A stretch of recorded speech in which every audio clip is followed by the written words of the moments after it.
Ron Kuami was supposed to be executed in 1975, alongside his friends, for a brutal murder another man confessed to. Welcome to Watch Mojo, and today we'll be looking at the most egregious miscarriages of justice, in which individuals were wrongfully convicted and sentenced to death, only to later be exonerated. And then you find out, oh, my bad, we made a mistake. Curtis Flowers. On July 16, 1996, 4 people were found dead inside a furniture store in Winona, Mississippi. The police quickly focused on Curtis Flowers, an African-American man who had been fired from the store about 2 weeks earlier. Flowers was tried 6 times for these murders, 4 of which ended in him being convicted and sentenced to death. Do you have faith in the judicial system here? No, sir, I do not. The case eventually reached the Supreme Court, which overturned the conviction in 2019. The court found that District Attorney Doug Evans had largely excluded black people from the jury in all 6 trials. 2 of the trials ended in a hung jury. With new evidence and alternative suspects suggesting Flowers' innocence, the state decided to drop all charges against him. By this point, he had already spent over 20 years sitting on death row. I knew it would, but I didn't know when. Glen Ford. When Isidore Roseman was killed in his Shreveport, Louisiana jewelry store on November 5, 1983, Glen Ford, Roseman's handyman, was arrested. The physical evidence linking Ford to the murder was minimal. Police had found gunshot residue on his hand, and he was apparently seen with certain items stolen from the crime scene. Nonetheless, prosecutors exploited his defense lawyer's inexperience and managed to secure a conviction and death sentence. Even though there was no eyewitness and no murder weapon, the jury came back with a guilty verdict and a death sentence. It wasn't until 2014, after information emerged about the real killer, that Ford's conviction was overturned and he was released. Sadly, his freedom didn't last long. Ford was diagnosed with lung cancer shortly after his release, and he passed away in 2015, never receiving compensation for his wrongful conviction. What do you think the lesson from your case is? It's forgiveness, I guess. Anthony Porter. In 1983, Anthony Porter was convicted and sentenced to death for a double murder in Chicago, Illinois. In 1998, he was just 48 hours away from being executed when a judge decided to grant him a stay. It made me feel my coffin. It was awful. The following year, Porter was exonerated after a team of Northwestern University professors and students presented new evidence, including a recording of Al Story Simon confessing to the murders. Simon was subsequently sentenced to prison, but was also exonerated after he recanted his confession, claiming he was tricked by the Northwestern team. Despite spending 17 years on death row, Porter was denied compensation, and he passed away in 2021. However, his case played a major role in the abolition of the death penalty in Illinois. The Anthony Porter case was one of the cases that drew a nationwide attention to Illinois and the problem of wrongful convictions here. Walter McMillan. In the case of Walter McMillan, it was guilty until proven innocent. An African-American man, McMillan, was arrested in June 1987 for the murder of a white lady in Monroeville, Alabama. You didn't kill Randall? No, sir. I ain't never seen Randall Marsh a day in my life. He was sent straight to death row, where he sat for 15 months before even facing a trial. Despite numerous witnesses confirming he was with his family at the time of the crime and no incriminating physical evidence, McMillan was found guilty by a jury.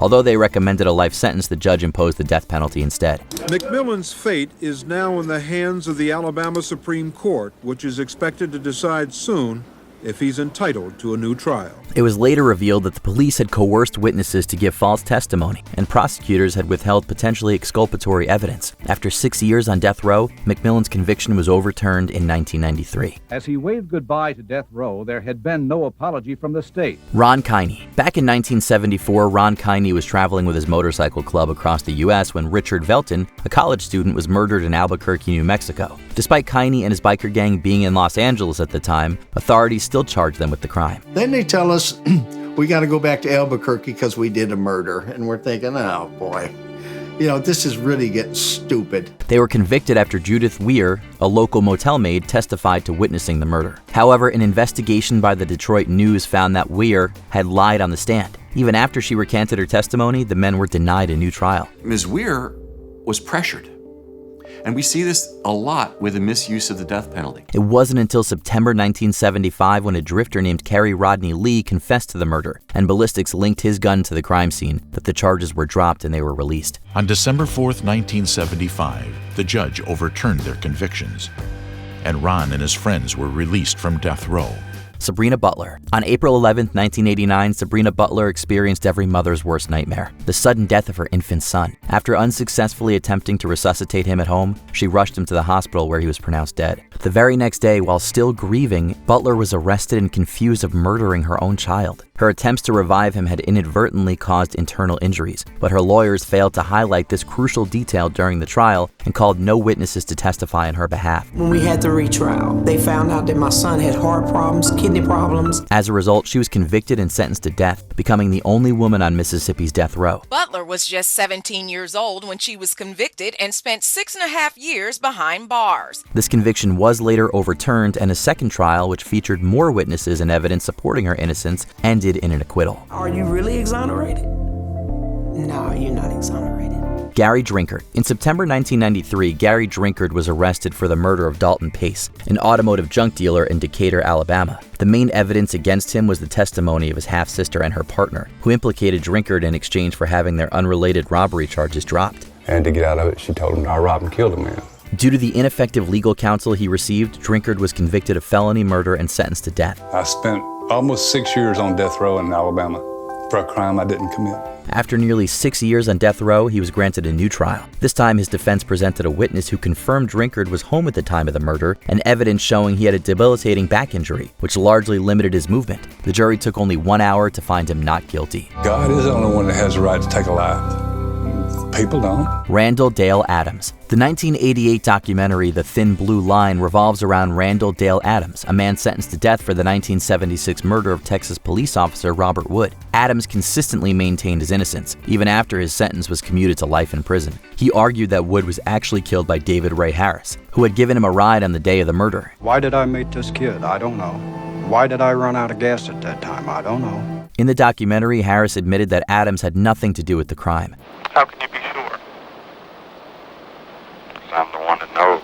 This admission, coupled with evidence of prosecutorial misconduct, led to Adams' conviction being overturned. Although he was granted a new trial, the district attorney's office chose not to prosecute the case again, and Adams was released. He received no compensation from the state of Texas. She said the first night she pulled into Dallas it was raining, that it was lightning, and they're coming into Dallas, and she said if there was ever a hell on earth, it's Dallas County. Yeah, she's right.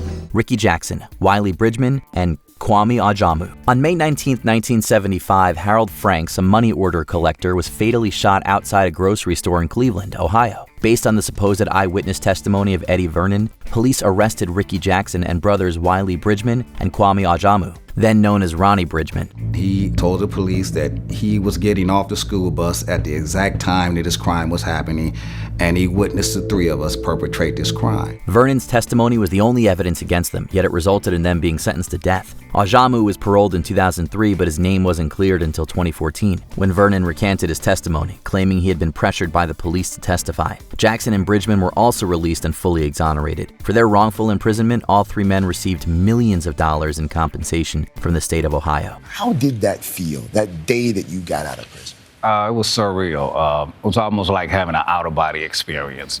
Before we continue, be sure to subscribe to our channel and ring the bell to get notified about our latest videos. You have the option to be notified for occasional videos or all of them. If you're on your phone, make sure you go into your settings and switch on notifications.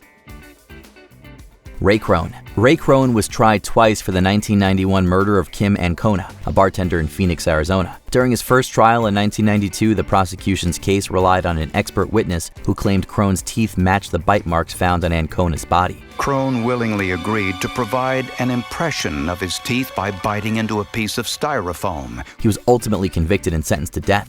Krone maintained he was innocent, but he had no explanation for why his bite impression looked like the wound on Kim Ancona. The case was retried in 1996, and although he was found guilty again, his sentence was reduced to life in prison. Krone's fate took a turn with the advancement of DNA technology. In 2002, DNA analysis implicated Kenneth Phillips, a sex offender who lived close to the bar at the time of the murder. Krone was subsequently released and has since become a strong advocate for getting rid of the death penalty. I will never forget that day I got out. In fact, I commemorated it, so I won't ever forget it. While it's clearly a sensitive topic, we'd like to know your thoughts on whether these examples make a case for abolishing the death penalty. Share them respectfully in the comments below. I still have nightmares about it. It was devastating. Did you enjoy this video? Check out these other clips from WatchMojo, and be sure to subscribe and ring the bell to be notified about our latest videos.